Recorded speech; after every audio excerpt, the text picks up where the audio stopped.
Buffalo Bill visits Vincennes, Indiana with the greatest show on earth. A wonderful parade headed by Colonel Cody in person, followed by his Congress of Rough Riders. Buffalo Bill visited Vincennes on Friday, October 14, 1898, in person, and with him he brought the greatest show on earth. He was greeted by the biggest crowd which was ever massed in the city. Owing to exaggerated reports Colonel Cody's recent illness, many had been led to believe that he would not be here himself. All who had doubted he would be here in person were surprised. Colonel Cody was here with his full Wild West show and Congress of Rough Riders of the world. He led the procession and performed his regular duties in the show at both performances. Owing to the visit of Buffalo Bill, the day will long be remembered in Vincennes. It was a red-letter day, and they are big letters too. The old and the young, and the rich and the poor, the aristocrats, all turned out to see the great exhibition and the most distinguished showman of the age.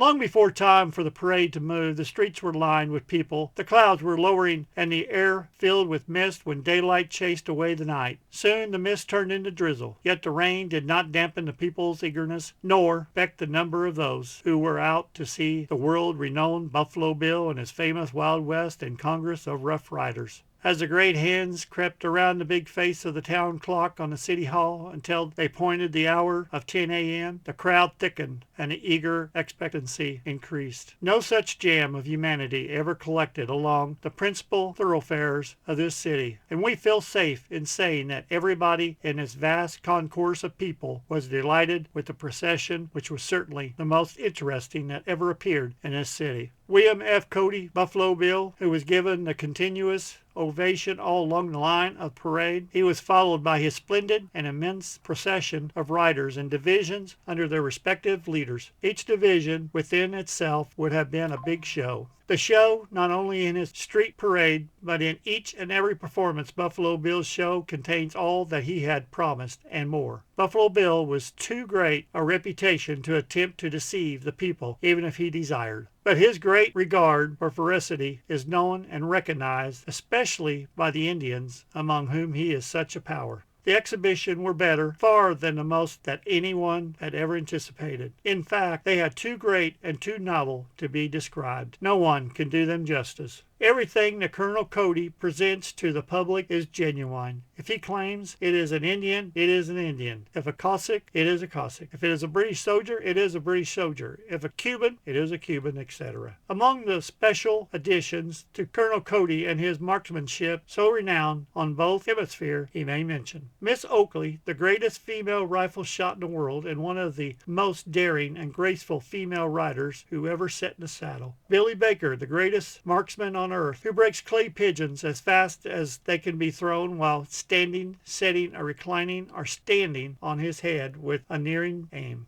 A troop of U.S. cavalry in full uniform and mounted, selected from the 6th and 3rd Regiments under command of Sergeant Jason Warren. All these are veteran men, the regulars whose time of enlistment have not expired and now needed by Uncle Sam, and they could not be secured. All these men have seen service. Heretofore, Colonel Cody has employed only men in the active service of the government. Sergeant Warren has been 12 years' service. He was through the Pine Ridge campaign and at the Battle of Wounded Knee. Also went through the Apache campaign and was with Lieutenant Gateway with Chief Geronimo, was captured and turned over to General McCook. A company of U.S. artillerymen under the command of Captain Frank Thorpe of Battery D, 5th U.S. Cavalry, and Sergeant Thomas Mack, who has had 15 years' experience in the U.S. Army and Navy Corps and served under Colonel James Farney, who commanded U.S. Marines who were the first to land on Cuban soil during the bombardment of Valparaiso in the Chilean War.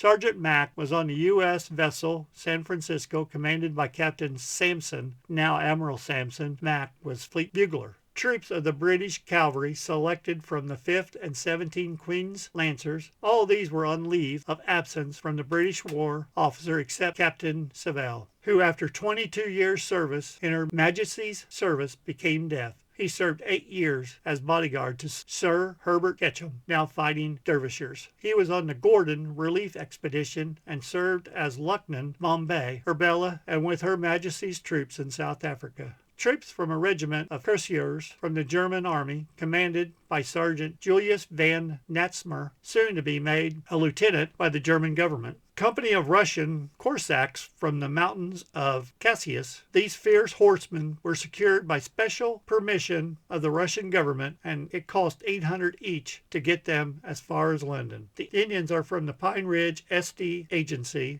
They are the Sioux Nation and the Capris, Brules, Agelis, and Winnebagos. Colonel Cody is under $50,000 bond to the U.S. government for the safekeeping and return of the Indians. These campaigns are heading a most beneficial upon the Indians. Each year, Colonel Cody takes out a new set with the exception of a few of those who have had experience. They are under the care of a few trusted Indian police who keep them under control. Colonel Cody has never had any trouble with the Indians, nor have they ever caused any trouble while traveling. A company of Cubans, these have all seen hard service in the insurgent army, and every one has been wounded one or more times. They are under command of Lieutenant Colonel Emeritus, who served in the 10 Years' War, 2 subsequent uprisings, and the late war. He was wounded 11 times by balls and machete while fighting for Cuban liberty. He lost 7 brothers fighting for liberty. Among the Cubans is Lieutenant Hernandez, who lost a leg in the late Cuban War. Some of these Cubans have been prisoners and escaped. These Cubans have engaged by Buffalo Bill, were incapacitated for army duty on account of the wounds and sickness. 6 of the originals returned to fight for Cuba as soon as their conditions permitted. One of these Cubans carries dispatches for Major De Soto. Another is Lieutenant Mezum, who wrote the Cuban national anthem, which was set to music by Bartolome Meso, Vice President of Provisional Government. A company of genuine dervishers, the greatest acrobats in the world, one of them held up a pyramid of men, 10 in number. I heard of a wild buffalo, the riding, the lasso throwing, the marksmanship, the bronco bucking, the cowboys, the execution of an old Virginia reel on horseback, the border lasses, the cowboys,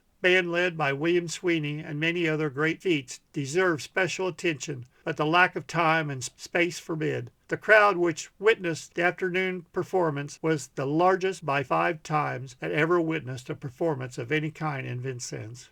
But sad days were ahead. Movies were just beginning to bring stories of faraway places to every hamlet. Every year, circus crowds got smaller. By 1913, the show was broke. Because of careless commitment, Buffalo Bill was virtually forced to join the Sells Floto Circus for the 1914 and 1915 seasons. But he would have no more of it. Still carrying on at the age of 70, he traveled in 1916 with the Miller Brothers, 101 Ranch Wild West. His last public appearance was on November 11, 1916. The following January 10th, he was gone.